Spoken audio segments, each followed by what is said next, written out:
Assalamualaikum warahmatullahi wabarakatuh. Nama saya Sherly Widya Agustin, NIM 202011100022. Karl Marx adalah seorang filsuf, ekonom, sejarawan, pembuat teori politik, sosiolog, jurnalis, dan sekaligus revolusioner yang berasal dari Jerman. Lahir dalam keluarga kelas menengah pada tanggal 5 Mei 1818 di Trier, Jerman, dan meninggal 14 Maret 1883 di London, Britania Raya. Marx menjadi seorang radikal sejak memasuki dunia pendidikan pada tahun 1835. Ia juga banyak mengeluarkan karya-karya bersama Engels sejak tahun 1845.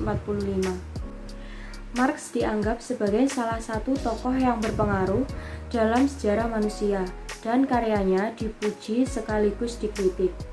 Teori-teori Marx tentang masyarakat, ekonomi, dan politik yang secara kolektif dimengerti sebagai Marxisme yang menyatakan bahwa umat manusia berkembang melalui perjuangan keras. Dalam kapitalisme, manifasis itu sendiri berada dalam konflik antara kaum borjuis atau kelas pemerintahan dan kaum proletar, kelas buruh. Karl Marx merupakan seorang filsuf, penulis, ahli teori sosial, dan seorang ekonom yang sering dijuluki Bapak Komunisme. Ia terkenal dengan teorinya yaitu kapitalisme dan komunisme. Marx bersama dengan Engels menerbitkan Komunis Manifesto pada tahun 1884. Kemudian dia menulis Das Kapital, volume pertama diterbitkan di Berlin pada tahun 1867. Volume kedua dan ketiga diterbitkan secara anumerta pada tahun 1885 dan 1894 yang membahas tentang teori nilai kerja. Marx sendiri menganut paham Marxisme. Marxisme merupakan bentuk protes Marx terhadap paham kapitalisme. Ia menganggap bahwa kaum kapital mengumpulkan uang dengan mengorbankan kaum proletar. Kaum proletar ini dianggap sebagai kelas kedua dalam stratifikasi sosial dan digunakan untuk mengidentifikasikan kelas sosial rendah, sehingga hubungan antara Marx dan Marxis adalah titik kontroversi. Dalam perkembangannya, Marxisme seringkali digunakan sebagai dasar analisis sastra, sehingga muncullah istilah sosiologi sastra Marxis.